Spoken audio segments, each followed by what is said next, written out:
to the Across the Pod NFL podcast for our penultimate game preview of the wildcard round, I should say. Game 5 of Game 6, and this time, I think it probably is game of the week, I'd say. I think we had Packers Cowboys on just before. That's probably the one I'm looking forward to just as much, but I think this game, for all the connotations, is probably the game of the week, and it's also on prime time as well. I am, as ever, your host, Andy Davis, and this week I'm joined by two guests. First of all, in the blue and yellow corner, we have back with us today, we have Rams fan Sam Andrews. Sam, how are you?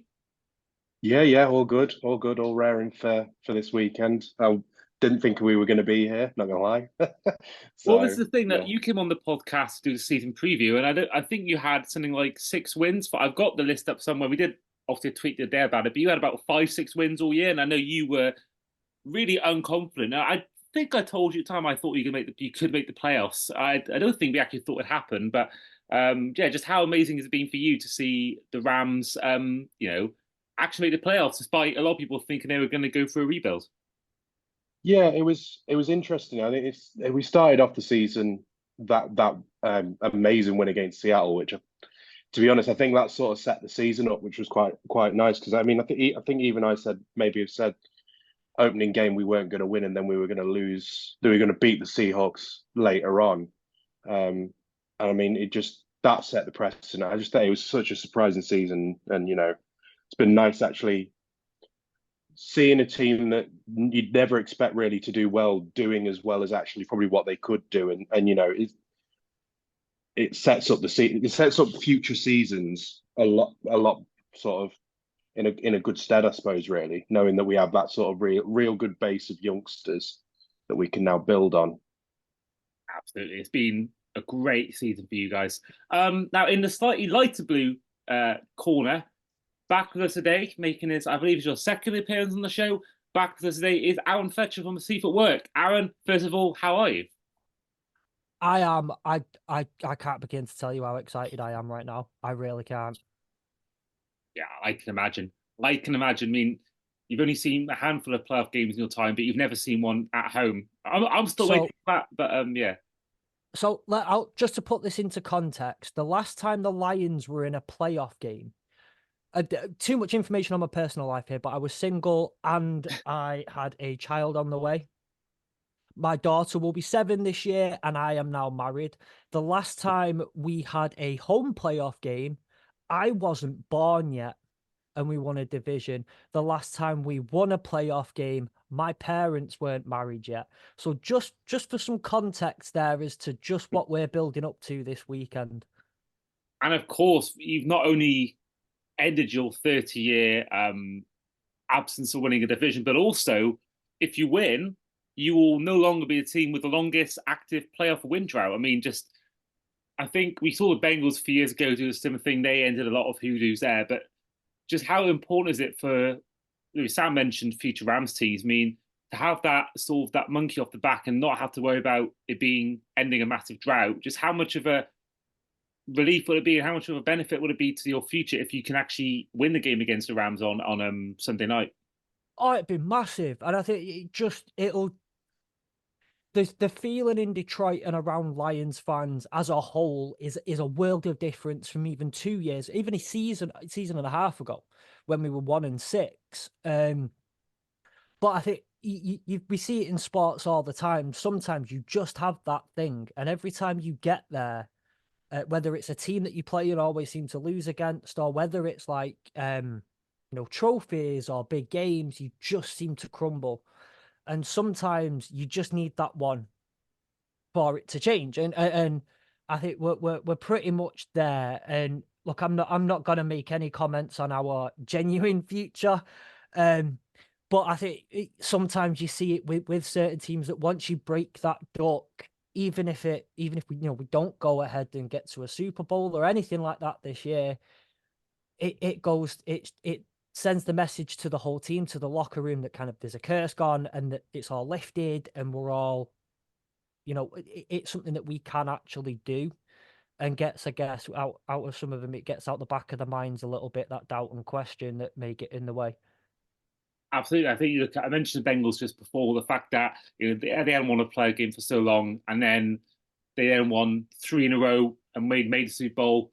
They win two. They won two the year after that last season, and I think this year they would have done so if they had Joe Burrow.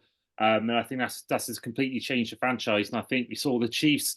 Obviously, Mahomes already has 11 playoff wins in his career, and there was a point where I think the first season they had where he was starting and they made the playoffs. So I was always talking about it's been 20 odd years since they won a playoff game, and I think for you guys, if you can win this with the amount of young players you've got in your team, Jahmyr Gibbs, Aiden Hutchinson, and many others you've taken, and Penei Sewell, and all these players you've drafted, and even Goff, you think has got at least 5-6 years left in him. I think this is just going to be a massive weight lift off your shoulder if you can go and beat the Rams. But speaking of the Rams, of course, you mentioned it then about your youngsters, Sam. I mean, I've actually just done an article on this about Les Snead. I mean, you skipped the rebuild. I mean, I genuinely think this season he's managed to become, I think he's on that sort of Harry Roseman level, being one of the best in the league, because you look at his draft picks this year, of course, he got Puka Nacua, 5th round. He's been sensational, one of the rookie league contenders.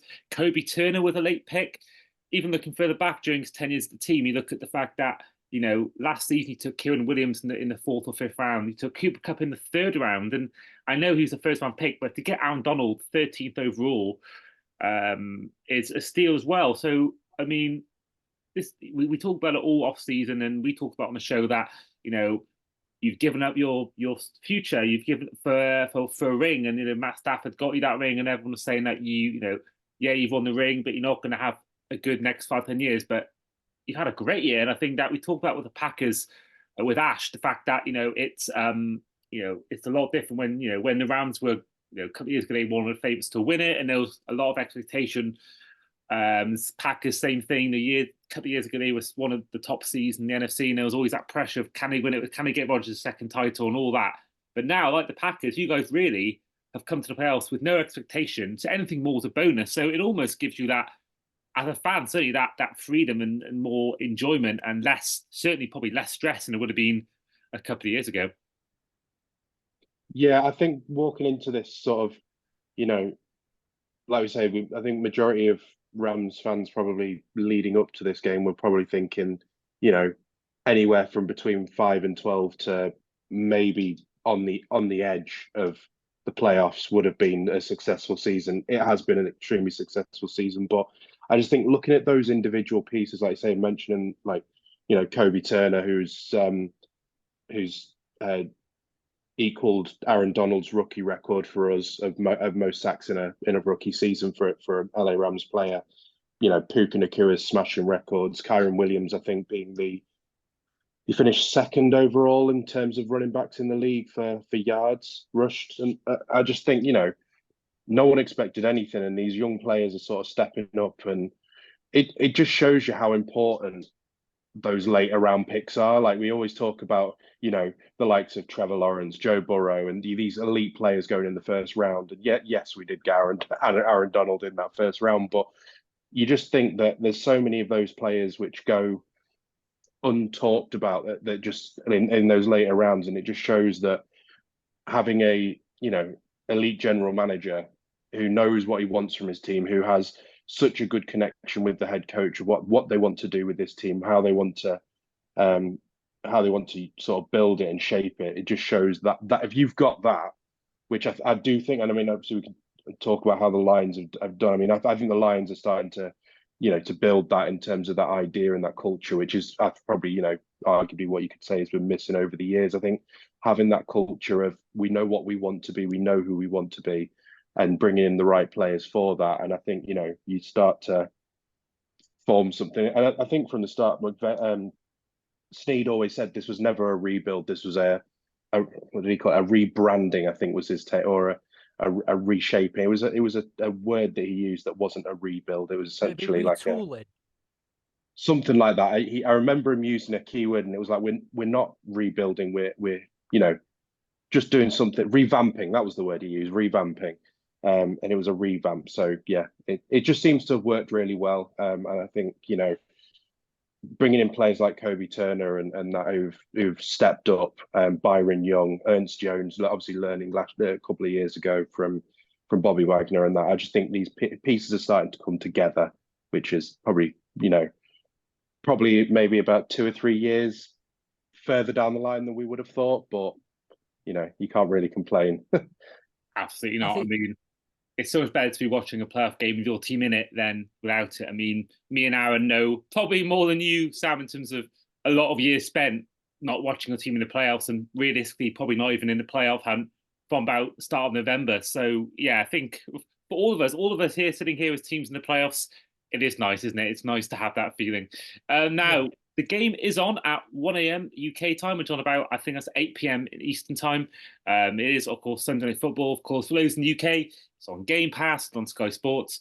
Now, Aaron, I have to ask because you beat the Vikings week 18, yes, but it came at a price. Now, this comes back to our old question about do you play starters week 18 because you lost, not as importantly, Cleve Braden, but you lost Sam Laporta in the game to injury. Now, I've been looking at the injury report, and Sam Laporta was questionable, and he still is questionable for the game.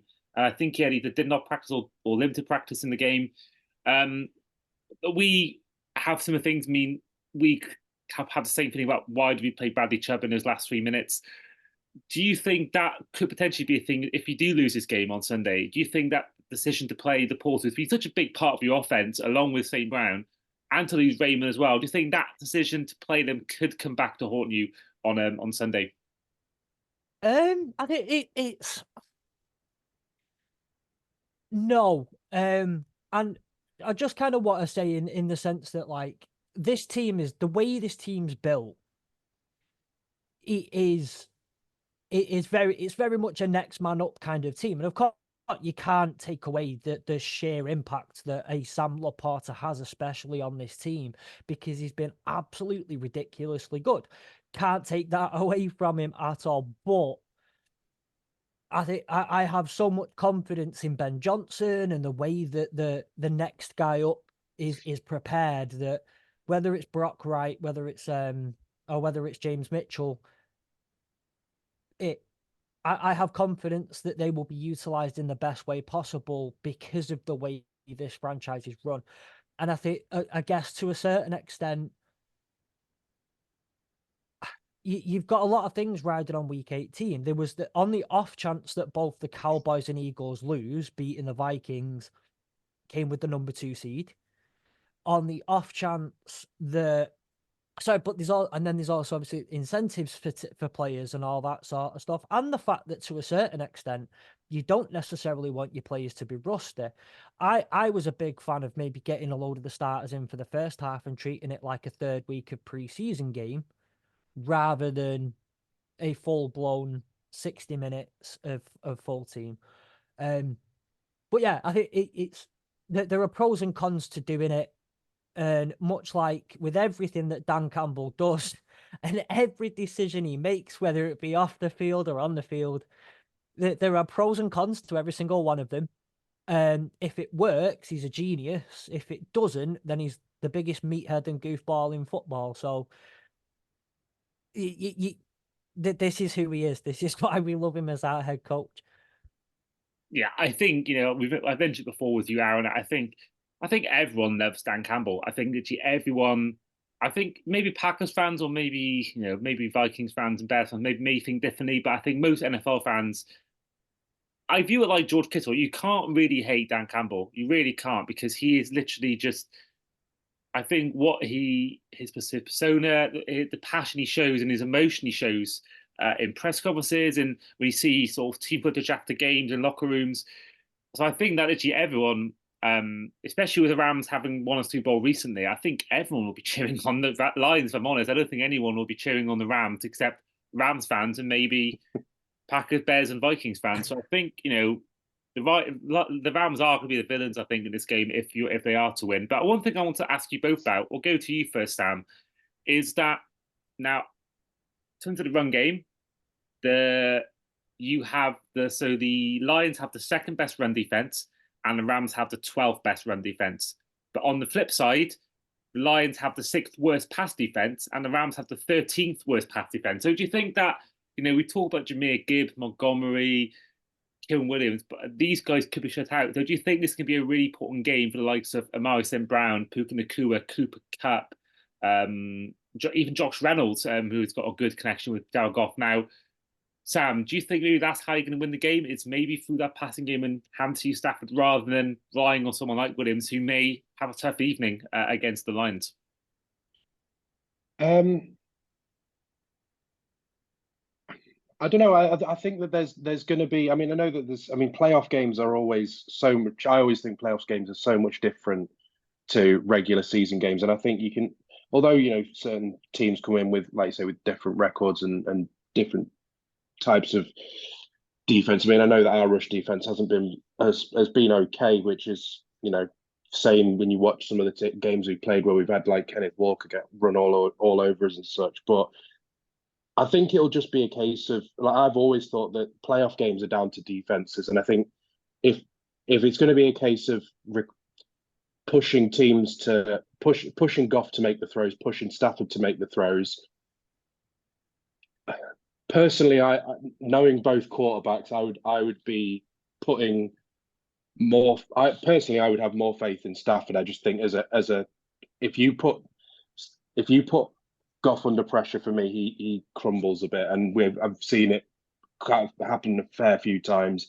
I think what will be the biggest part will be, I do think whoever's secondary steps up probably will be the difference. I know that, and the things I think someone like Aiden Hutchinson, he could be a big factor. I think he could if he steps up, he puts doubt in the mind of a few players. Gets Stafford a few times, he could be a big issue. It always comes down to defenses for me in playoffs. So yeah, I think secondary defenses could be where it flips. Yeah, I mean, you could even look at it. Could even be everyone's talking about Goff against Stafford, but it could be a game where it's Donald against Hutchinson. I think that could be almost as big a storyline as maybe the quarterback play is the fact that you've got, for me personally, the best defensive lineman of my era, probably the second best of all time, up against a guy that I think has all the potentials to be, in that sort of same conversation. It's almost like a apprentice meets the master sort of situation. It's a new guard against the old guard. It's almost like when Brady played Mahomes in the Super Bowl, it was like that next generation playing against the old guard. So I think we look at that. I think we look at the defense. I think that there's players involved. Looks like not even Aaron Donald, but look like I think someone like Byron Young has been brilliant as well. We mentioned Kobe Turner as well. And then on the flip side, look at the Lions team. You've got the likes of, I think Jack Campbell's been good. Anzalone's been brilliant, I think. And I think there's CJ Gardner-Johnson, I think, will probably use his mouth as much as his hands in this game. I think he's going to be a really, really interesting guy to watch. But of course, the main story that I mentioned just before, it is Goff against Stafford. It is Stafford going back to Detroit, of course. We all know what happened. We mentioned it before. The Rams did a blockbuster trade, got Stafford, gave Goff a return, and you've gone out and got great players with those picks as well. But for you, Aaron, I mean, it's a rare situation where both teams' fan base have seen both his quarterbacks play for their team. But for you, Aaron, I mean, Stafford is, I think by far the best of a Lions quarterback. I think Goff is already probably top 3 or top 5, certainly in the Super Bowl era. How does it feel for you to be seeing Stafford return to Detroit and for doing so in the playoffs, saying that he always often missed with the Lions when he was there? It's weird. And I know when we played as that season, Dan Campbell's first season straight after the trade, we played each other in SoFi, and it was a really weird meet up. And watching watching a Stafford jersey but in the wrong blue was easy. It is up there in one of the weirdest moments things I felt in my time watching the NFL. And I've said to you before, Andy, Stafford's one of the reasons I became a Lions fan. Stafford for years was the only quarterback I'd ever known. So it is a really, really weird one. However, I think that the position that we're in at the moment, I don't know if I'm just very blessed to kind of put myself in this position, but I've very much taken on the whole. At the end of the day, he's the villain. He's the one who's here to ruin this great to end this season with a loss and to have us crashing out the playoffs. And it almost feels like it kind of has to be that way. We play the Rams at home next season. let's get all the sentiment out then. But on Sunday, he's the villain. Now, I'm just hoping. I bet you're hoping that there's not another.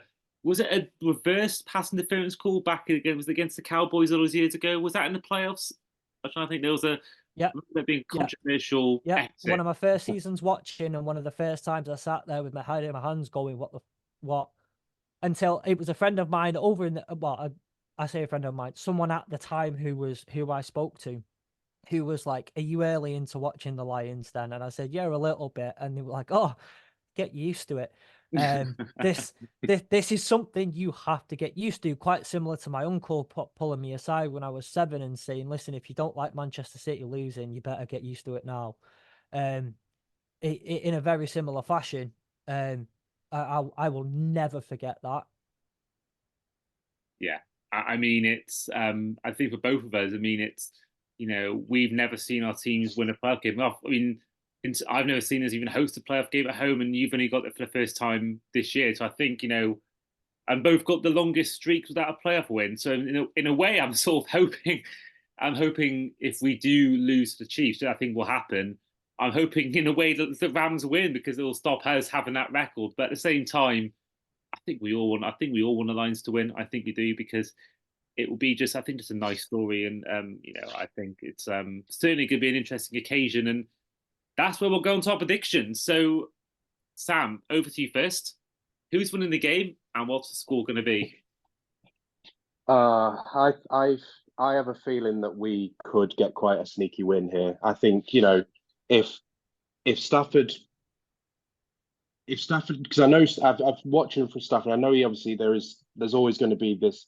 It's going to be tough going back there, and it's going to be tough to walk into the stadium and deal with that sort of, I suppose, initial love and then most likely quick animosity. I think he needs to deal with that pressure, get that out of his head early.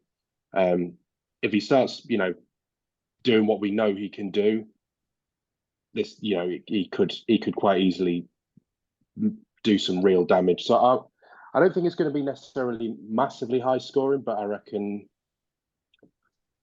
let's go 27-24 to the Rams. Okay, a nice close encounter. Aaron, for your prediction and score prediction. Yeah, I think it's going to be very similar. I think it's going to be I definitely think it's going to be a one-score game.